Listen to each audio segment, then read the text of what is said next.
Assalamualaikum, salam dan bahagia untuk kita semua. Before we start our study today, don't forget to click like and subscribe button. Thank you. At this opportunity, we will learn about historical recount ya.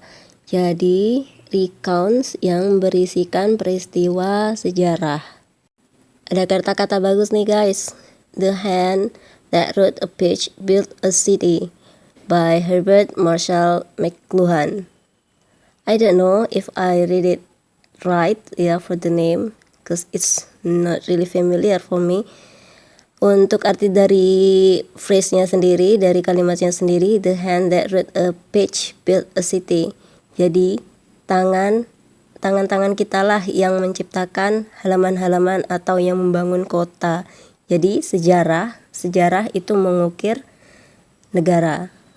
Next, kita masuk ke tujuan pembelajarannya ya. Kita membahas mengenai dari tujuan pembelajaran yang kita akan bahas hari ini. Jadi diharapkan di akhir pembelajaran nanti kalian bisa menyajikan data dengan melakukan paraphrasing terhadap satu recount teks yang berisi peristiwa sejarah, peristiwa bersejarah. Okay, let me show you the example first ya. The examples of the text of recount text ya. Di sini The Battle of Surabaya cukup terkenal untuk teks ini. The Battle of Surabaya was fought between pro-independence Indonesian soldiers and militia against British and British Indian troops as a part of the Indonesian National Revolution. The peak of the battle was in November 1945.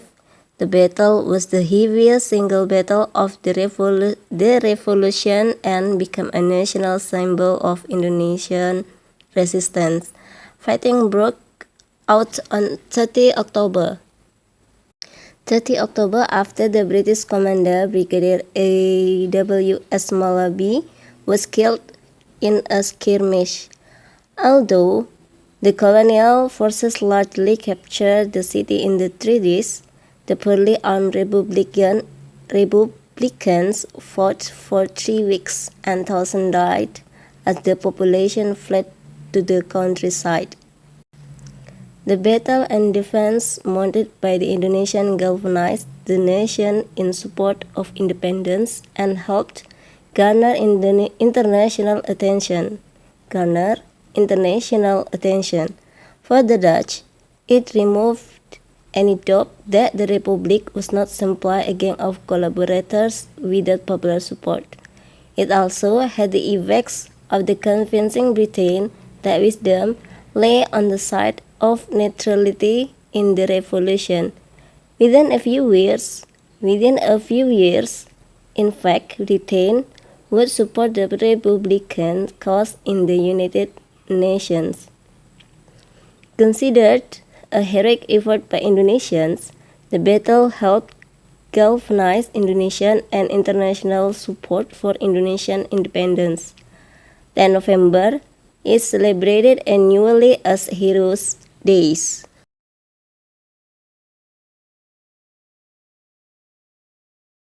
Okay, now let's discuss about the definition. Historical recount is concerned with a history of a place or an object. For the first definition, for the second, historical recount is closely related to the history of a place or an object which is very memorable and considered important throughout life. This type of the text is a kind of recount which explains about the chronological events occurred in the past.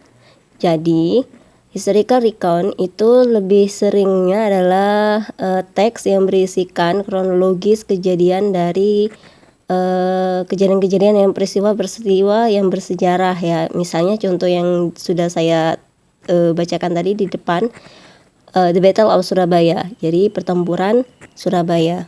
And for the function of historical recount, untuk fungsi sosialnya sendiri, first, to describe past historical experiences by retelling chronological events by involving the important dates, characters, as well as the place of the events. Jadi untuk mendeskripsikan peristiwa bersejarah ya yang sudah terjadi di masa lampau dengan menceritakan kronologis kejadiannya, baik itu tanggal-tanggal pentingnya ataupun karakter juga tempat dari kejadian perkara. Kok kejadian perkara ya? Second, to perform all interpretive aspects in the historical recount to be able to compile historical synthesis based on the existence of careful research through the selection of historical facts. Yang kedua, jadi untuk menunjukkan aspek historinya atau aspek sejarahnya dari kejadian-kejadian dengan mengumpulkan data-data melalui riset. Jadi fakta sejarah. The next important part, ya bagian penting yang berikutnya yaitu characteristics of historical recount, ciri-ciri khusus dari teks recount yang berkaitan dengan sejarah, peristiwa bersejarah.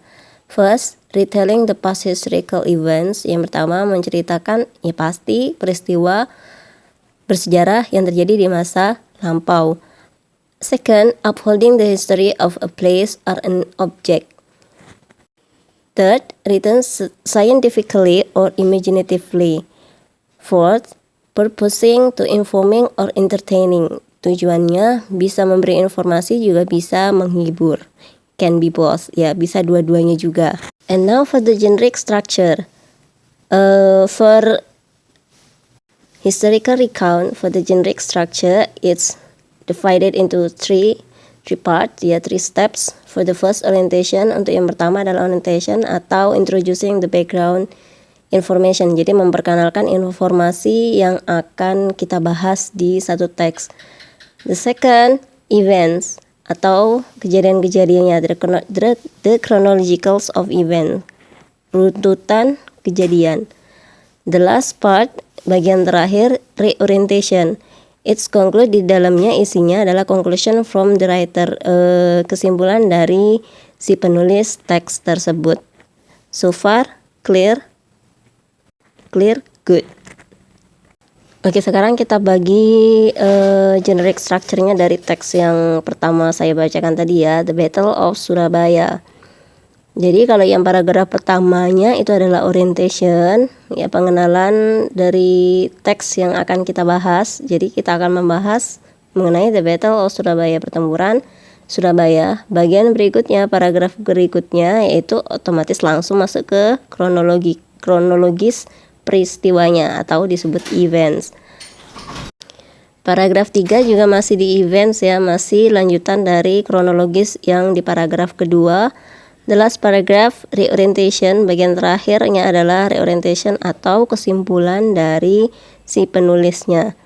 Di situ untuk kesimpulannya, considered a heroic effort by Indonesia, the battle helped galvanize Indonesian and international support for Indonesian independence. 10 November is celebrated annually as Heroes Days. Ya, for the reorientation conclusionnya, jadi kesimpulannya adalah tanggal 10 November akhirnya setiap tahunnya dijadikan sebagai hari apa? Hari pahlawan, benar. Next and the last important thing that we will discuss here is about the language features ya, untuk ciri atau unsur kebahasaannya. Unsur kebahasaan dari recount text khususnya yang berkaitan dengan peristiwa bersejarah. Yang pertama, for the first one, using past tense, menggunakan past tense.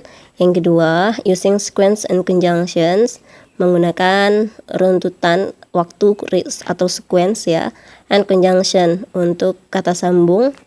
The third, focusing on an ordered event. Jadi berfokus pada peristiwa yang berurutan. The next, using action verb, menggunakan kata kerja aktif, action, ya kata kerja yang aktif. Using words related to history, of course, tentu yang terakhir adalah kata-katanya berkaitan dengan sejarah, history. I think that's all for the historical recount atau recount text yang berkaitan dengan peristiwa bersejarah. If you don't understand with my explanation, maybe you can ask. Kalian mungkin bisa tanyakan to your teacher, kepada guru kalian ya. That's all I think. See you next time. The last I say, Assalamualaikum warahmatullahi wabarakatuh. Don't forget to be happy and stay healthy.